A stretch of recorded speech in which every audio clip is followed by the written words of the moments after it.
Chapter 23 of Bunyan Characters, Volume 1, by Alexander White. This recording is in the public domain. Recording by Marianne. Chapter 23 Knowledge. I will give you pastors after mine own heart, which shall feed you with knowledge and understanding. The Delectable Mountains rise out of the heart of Emmanuel's land. This fine range of far-rolling hills falls away on the one side toward the plain of destruction, and on the other side toward the land of Beulah and the celestial city. And the way to the celestial city runs like a bee-line over these well-watered pastures. Standing on a clear day on the highest peak of the Delectable Mountains, if you have good eyes, you can see the hill Difficulty in the far-back distance, with the perpetual mist clinging to its base and climbing up its sides, which mist the shepherds say to you rises all the year round off the Slough of Despond, while, beyond that again the heavy smoke of the city of destruction and the town of stupidity shuts in the whole horizon.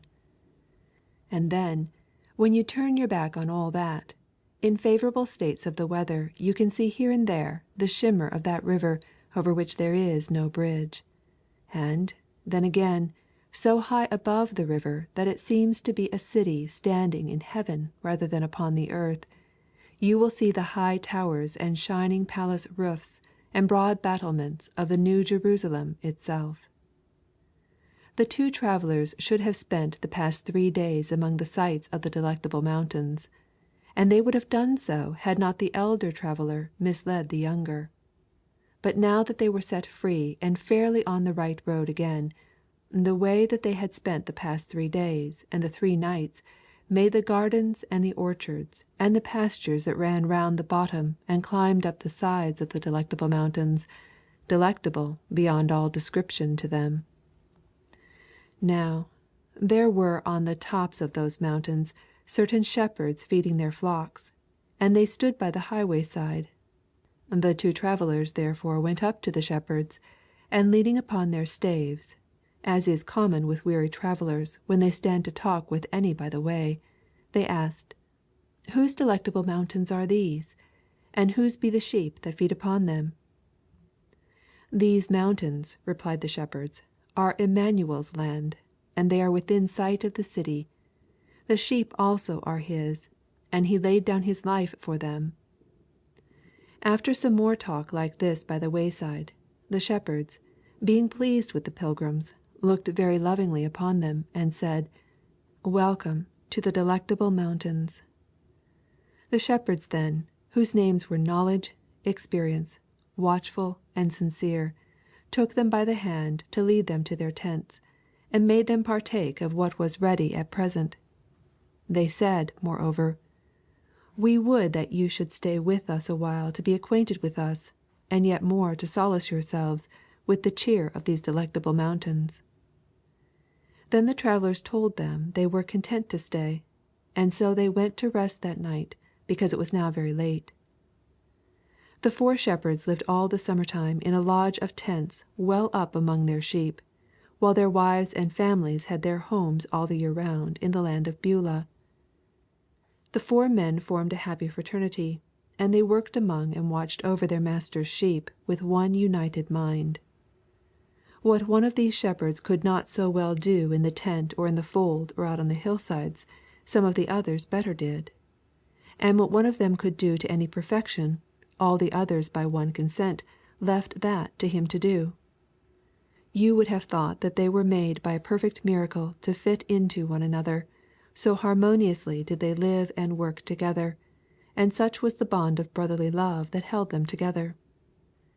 At the same time, there was one of the happy quaternity who, from his years on the hills, and his services in times of trial and danger, and one thing and another, fell always, and with the finest humility too, into the foremost place, and his name, as you have already heard, was Knowledge.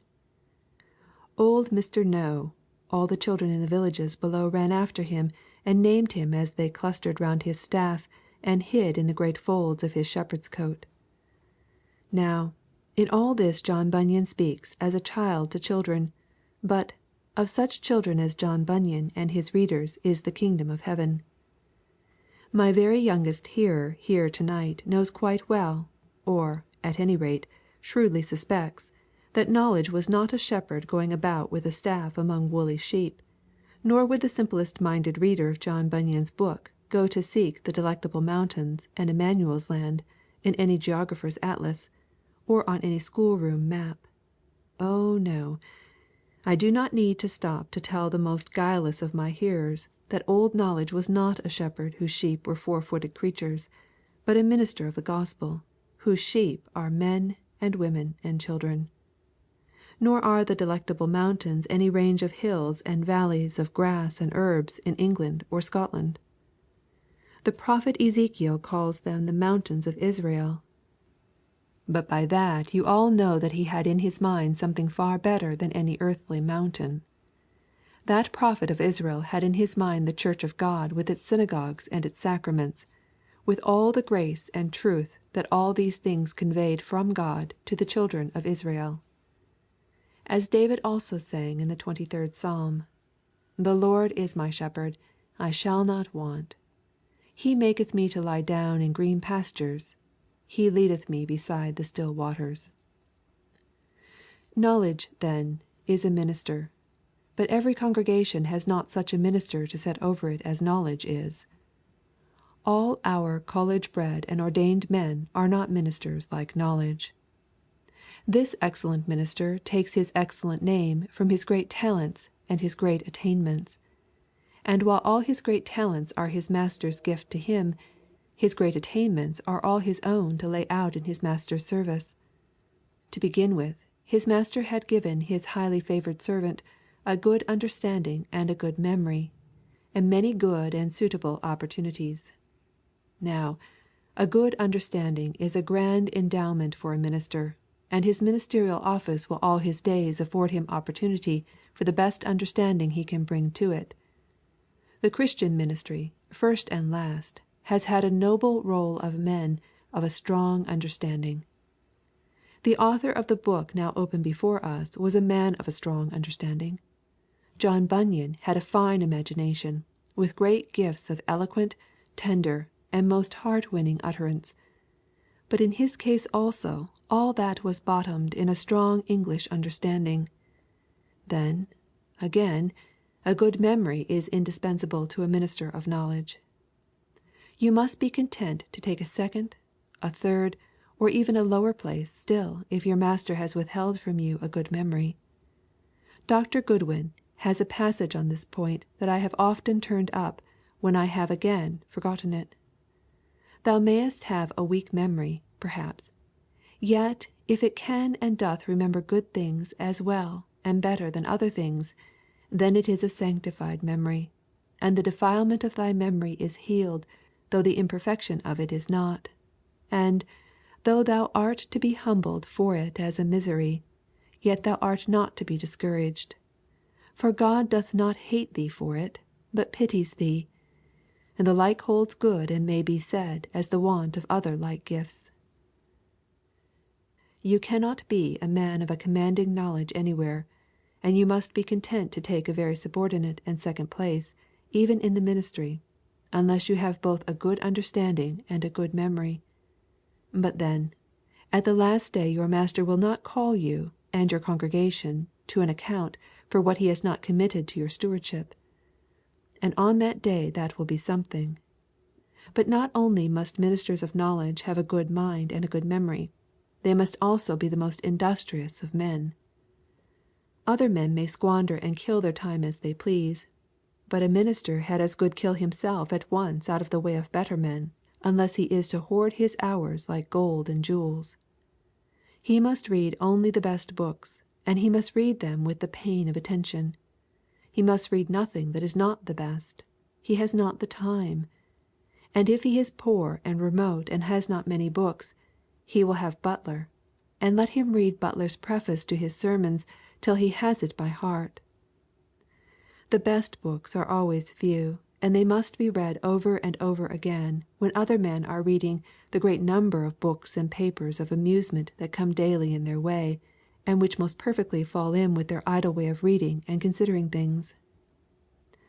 And, then, such a minister must store up what he reads, if not in a good memory, then in some other pigeon-hole that he has made for himself outside of himself, since his master has not seen fit to furnish him with such a repository within himself. And, then, after all that, for a good minister is not made yet, understanding and memory and industry must all be sanctified by secret prayer many times every day, and then laid out every day in the instruction, impression, and comfort of his people. And, then, that privileged people will be as happy in possessing that man for their minister as the sheep of Emmanuel's land were in having knowledge set over them for their shepherd. They will never look up without being fed. They will every Sabbath day be led by green pastures and still waters. And when they sing of the mercies of the Lord to them and to their children, and forget not all his benefits, among the best of their benefits they will not forget to hold up and bless their minister. But, then, there is, nowadays, so much sound knowledge to be gained, not to speak of so many books and papers of mere pastime and amusement, that it may well be asked by a young man who is to be a minister whether he is indeed called to be like that great student who took all knowledge for his province. Yes, indeed, he is. For, if the minister and interpreter of nature is to lay all possible knowledge under contribution, what must not the minister of Jesus Christ and the interpreter of Scripture and providence and experience and the human heart be able to make the sanctified use of? Yes, all kinds and all degrees of knowledge, to be called knowledge, belong by right and obligation to his office, who is the minister and interpreter of him who made all things, who is the heir of all things, and by whom all things consist. At the same time, since the human mind has its limits, and since human life has its limits, a minister of all men must make up his mind to limit himself to the best knowledge, the knowledge, that is, that chiefly concerns him, the knowledge of God so far as God has made himself known, and the knowledge of Christ. He must be a student of his Bible night and day and all his days. If he has not the strength of understanding and memory to read his Bible easily in the original Hebrew and Greek, let him all the more make up for that by reading it the oftener and the deeper in English. Let him not only read his Bible deeply for his sermons and prayers, lectures and addresses, let him do that all day and every day of the week, and then read it all night and every night of the week for his own soul. Let every minister know his Bible down to the bottom, and with his Bible his own heart. He who so knows his Bible, and with it his own heart, has almost books enough. All else is but ostentatious apparatus. When a minister has neither understanding nor memory wherewith to feed his flock, let him look deep enough into his Bible and into his own heart, and then begin out of them to write and speak. And, then, for the outside knowledge of the passing day he will read the newspapers, and though he gives up all the morning to the newspapers, and returns to them again in the evening, his conscience will not upbraid him if he reads as Jonathan Edwards read the newsletters of his day, to see how the kingdom of heaven is prospering in the earth, and to pray for its prosperity. And, then, by that time, when he has got that length, all other kinds of knowledge will have fallen into its own place, and will have taken its own proper proportion of his time and his thought. He was a man of a great understanding, and a great memory, and great industry, who said that he had taken all knowledge for his province. But he was a far wiser man who said that knowledge is not our proper happiness. Our province, he went on to say, is virtue and religion, life and manners, the science of improving the temper and making the heart better. This is the field assigned to us to cultivate. How much it has lain neglected is indeed astonishing. Now, my brethren, two dangers, two simple, terrible dangers arise to every one of you out of all this matter of your ministers and their knowledge. 1. The first danger is, to be frank with you on this subject, that you are yourselves so ignorant on all the matters that a minister has to do with, that you do not know one minister from another, a good minister from one who is really no minister at all. Now, I will put it to you, on what principle and for what reason did you choose your present minister, if, indeed, you did choose him? Was it because you were assured by people you could trust that he was a minister of knowledge and knew his own business? Or was it that when you went to worship with him for yourself, you have not been able ever since to tear yourself away from him, nor has anyone else been able to tear you away, though some have tried? When you first came to the city, did you give, can you remember, some real anxiety, rising sometimes into prayer, as to who your minister among so many ministers was to be? Or did you choose him and your present seat in his church because of some real or supposed worldly interest of yours you thought you could further by taking your letter of introduction to him? Had you heard while yet at home, had your father and mother talked of such things to you, that rich men and men of place and power, political men and men in high society, sat in that church and took notice of who attended it and who did not? Do you, down to this day, know one church from another so far as spiritual and soul-saving knowledge is concerned? Do you know that two big buildings, called churches, may stand in the same street, and have men, called ministers, carrying on certain services for them from week to week, and yet, for all the purposes for which Christ came and died and rose again, and gave ministers to his church, these two churches and their ministers are farther asunder than the two poles? Do you understand what I am saying? Do you understand what I have been saying all night? Or are you one of those of whom the prophet speaks in blame and in pity, as being destroyed for lack of knowledge? Well, that is your first danger, that you are so ignorant, and as a consequence, so careless, as not to know one minister from another. 2. And your second danger in connection with your minister is, that you have, and may have long had, a good minister, but that you still remain yourself a bad man. My brethren, be you all sure of it. There is a special and a fearful danger in having a specially good minister. Think twice, and make up your mind well before you call a specially good minister, or become a communicant, or even an adherent under a specially good minister. If two bad men go down together to the pit, and the one has had a good minister, as, God have mercy on us, sometimes happens, and the other has only had one who had the name of minister, the evangelized reprobate will lie in a deeper bed in hell, and will spend a more remorseful eternity on it than will the other. No man among you, minister or no minister, good minister or bad, will be able to sin with impunity. But he who sins on and on after good preaching will be beaten with many stripes. Woe unto thee, Chorazin! Woe unto thee, Bethsaida! For if the mighty works which were done in you had been done in Tyre and Sidon, they would have repented long ago in sackcloth and ashes. But I say unto you, it shall be more tolerable for Tyre and Sidon at the day of judgment than for you. Thou that hast knowledge, says a powerful old preacher, canst not sin so cheap as another that is ignorant.